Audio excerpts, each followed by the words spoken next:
अच्छा जी, प्रॉपर्टी के ख़रीदो फ़रोख्त में इंसान सबसे ज़्यादा नुकसान तब उठाता है जब वो किसी पर आंखें बंद करके एतमाद करता है। यानी एक इंसान जो मुल्क से बाहर है, ओवरसीज़ है, और वो उधर बड़ी मेहनत से पैसे कमाता है, और पाकिस्तान में उसका कोई अजीज़ है, कोई चचाज़ाद है, कोई मामूज़ाद है, कोई खालाज़ाद है, वो उसे कहता है कि भाई मैंने जो है ना प्रॉपर्टी ख़रीदनी है, मुझे आप कोई मकान जो है वो ले दो या कोई प्लाट ले दो। तो होता ये है कि वो बंदा, अगर तो वो अल्लाह ने उसको ईमान दिया हुआ है तो वो ईमानदारी से जो है उसे प्लाट लेके देगा, लेकिन ज़्यादातर ऐसे होता नहीं है। अच्छे लोगों की अब बहुत कमी है। मैं एक मिसाल देता हूँ कि एक ख़तून जो हैं वो ओवरसीज़ पाकिस्तानी हैं, यूरोप में रहती हैं, तो उन्होंने इस्लामाबाद में अपने खालाजाद के ज़रिए से जो है वो एक प्लाट जो है वो इस सोसाइटी में ख़रीद लिया, और वो उसकी किस्तें अदा करती रही। किस्तें मुकम्मल हो गई तो वो उसको लेकर उस सोसाइटी में गई, तो कभी वो कहते हैं फ़लाँ प्लाट है, कभी कहते हैं फ़लाँ है, कभी कहते हैं देंगे। तो इसी तरीके से उनको उस सोसाइटी के चक्कर लगाते हुए जो है वो 7 साल हो गए हैं। अब रजिस्ट्री उनके पास है, वो रजिस्ट्री वाली सोसाइटी है, वहाँ पर रजिस्ट्री करके देते हैं, लेकिन उनको आज तक जो है वो कब्ज़ा नहीं मिला। ठीक है जी, और फ़ाइल भी उनके पास है, कब्ज़ा नहीं मिला। तो वो चंद दिन के लिए छुट्टी आती हैं, लेकिन परेशान होकर जो है वो फिरती रहती है, और कोई उनका पुरसाने हाल नहीं है। तो उन्होंने गलती ये की कि किसी समझदार बंदे के ज़रिए प्लाट नहीं ख़रीदा जो इस काम को समझता हो और जिसका माशरे में नाम भी अच्छा हो, बल्कि अपने एक अजीज़ पे एतबार किया और अपने सारी रकम जो है वो खो दी। एक दूसरी खतून ने कॉल करके ये बताया कि उसे इल्म नहीं था कि अस्टाम के बाद जो है रजिस्ट्री वाली जगह की रजिस्ट्री भी करवानी होती है। तो उसने एक प्लाट ख़रीदा, सारे पैसे अदा कर दिए और उस पर मकान बना लिया। जब मकान बन गया तो उन्होंने कब्ज़ा कर लिया जिनसे मैंने जगह ख़रीदी थी। तो अब मैं अदालतों के चक्कर जो है वो लगा रही हूँ और मुझे वो मकान का कब्ज़ा नहीं मिल रहा। सामने वाली पार्टी जो है वो ताकतवर है, वो आते भी नहीं है, और उनका वकील जो है आगे तारीख पे तारीख जो है वो डलवा देता है। तो मुझे जो है वो अब मेरी सारी ज़िंदगी की जो जमा पूंजी है, मैं एक बेवा खतून हूँ, वो डूब चुकी है, और मेरे बच्चे जो है वो बेआसरा बेयारो मददगार है।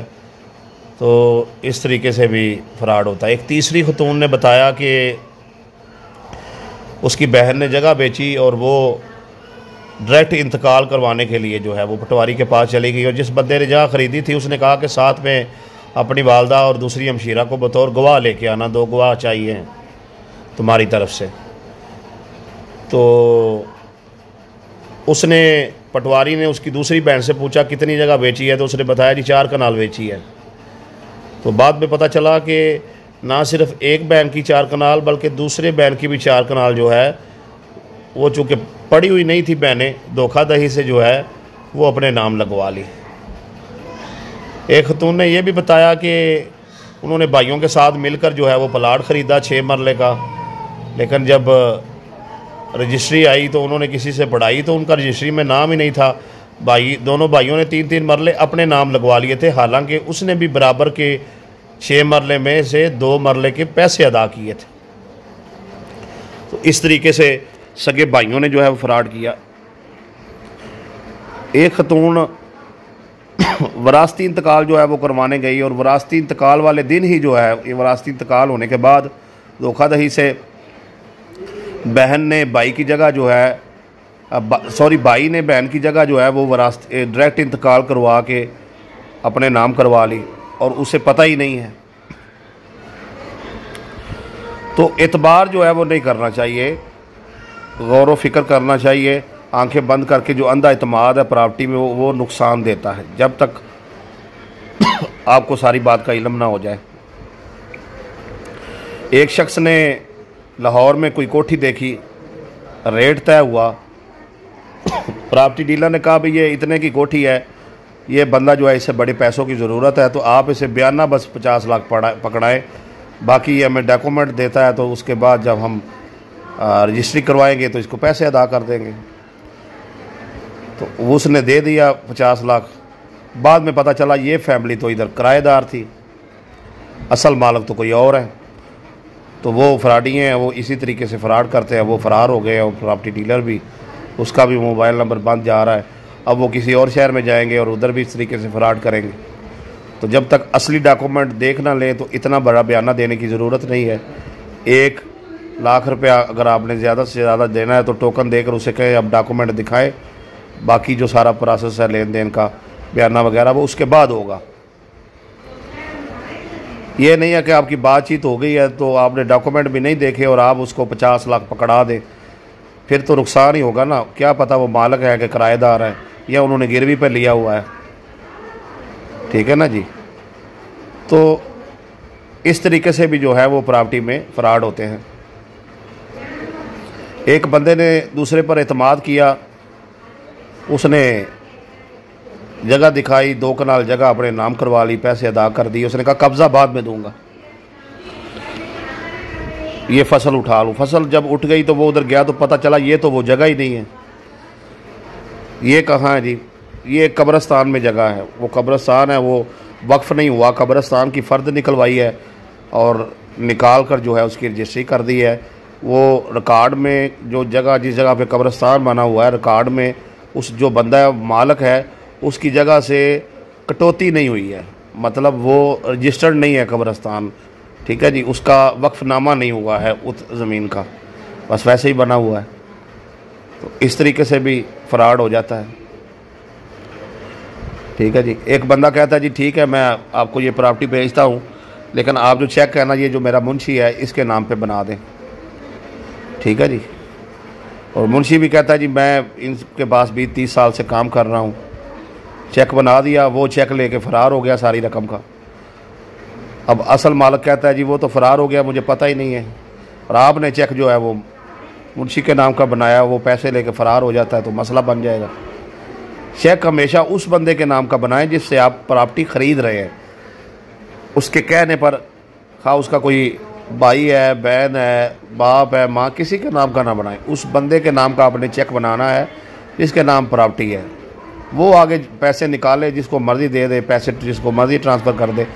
आपने उसके नाम का चेक बनाना है, उसके अकाउंट में जो है वो पैसे ट्रांसफ़र करने हैं, ठीक है जी।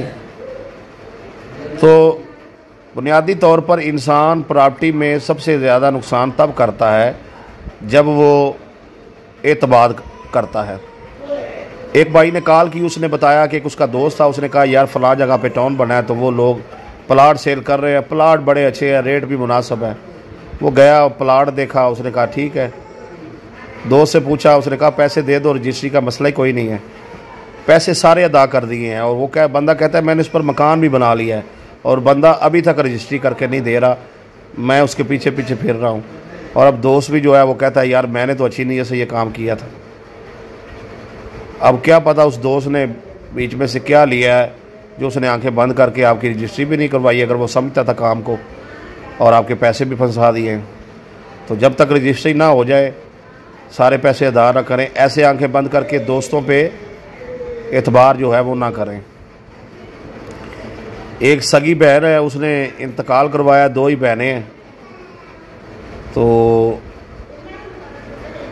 उसने दूसरी बहन प्रॉपर्टी के मामलात को समझती नहीं, उसके नाम है जगह, 2 मकान है, एक उस बहन के नाम है, एक उसके नाम है।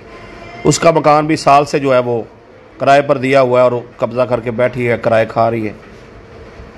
बाद में मैंने उसे मशवरा दिया, रिकॉर्ड निकलवाया तो उसके नाम था एक मकान, तो फिर उसने अपना कब्ज़ा ले लिया। देखिए एतबार है बहन पे, और बहन कहती है तुम्हारे नाम कराऊंगी तो मैं दे दूंगी। हालांकि वरासती इंतकाल भी हो चुका है और उस बहन के नाम भी रकबा उसके हिस्से का चढ़ चुका है, लेकिन बहन जो है वो बहन पे एतबार कर रही है तो नुकसान उठा रही है। एक भाई ने बाहर से पैसे भेजे, दूसरे भाई को कहा मेरे नाम रजिस्ट्री करवा देना, उसने आधी पैसे भेजने वाले के नाम करा दी, आधी अपने के नाम करवा दी। देखे रजिस्ट्री का जो असल प्रिंट है वो निकलने से पहले आप उसको पढ़ लें, रजिस्ट्री के बयान होने से उस पहले उसको पढ़ लें। आप डायरेक्ट स्टाफ फरोश से, वकील से बात करें ताकि सारे मामलात क्लियर हों। एक बंदे ने बाहर से पैसे भेजे, प्लाट उसने पहले इधर रजिस्ट्री जाने से पहले देखा हुआ था, उसने छुट्टी आया तो उसने कहा मैं बाहर जाकर इतने माह बाद पैसे भेजता हूँ, तो ये आप बकाया पेमेंट दे के रजिस्ट्री मेरे नाम करवा देना। उसने पैसे भेजे तो ससुर ने अपनी बेटी के नाम यानी उस बंदे की बीवी के नाम जो है वो मकान करवा दिया। ठीक है जी। तो इस तरीके से आप देखें कि पाकिस्तानी माशरे में बहनें, भाई, दोस्त, सास, ससुर, साले सभी जो है वो फ्रॉड कर रहे हैं। तो प्रॉपर्टी के लेन देन में आपको जो है ना वो फ्रॉड से बचने के लिए एक ही फार्मूला है, एतबार नहीं करना, सीधा सीधा काम करना है। कागजात देखें, अपनी तसल्ली करें, ख़ुद से रजिस्ट्री तैयार करवाएं, ख़ुद से अपने नाम जगह करवाएं, वकील और स्टाफ फरोश के साथ राब्ते में रहें। जहां आपने पैसा खर्च किया है तो तसल्ली से जगह जो है वो अपने नाम करवाना भी आप ही की ज़िम्मेदारी है। तो आंखें बंद करके प्रॉपर्टी के मामलात में एतमाद करना, खा वो रिश्तेदार हो या कोई गैर हो, अपना हो या पराया हो, वो आपको नुकसान पहुंचा सकता है। आपकी ज़िंदगी की कमाई, जमा पूंजी वो है लुट सकती है।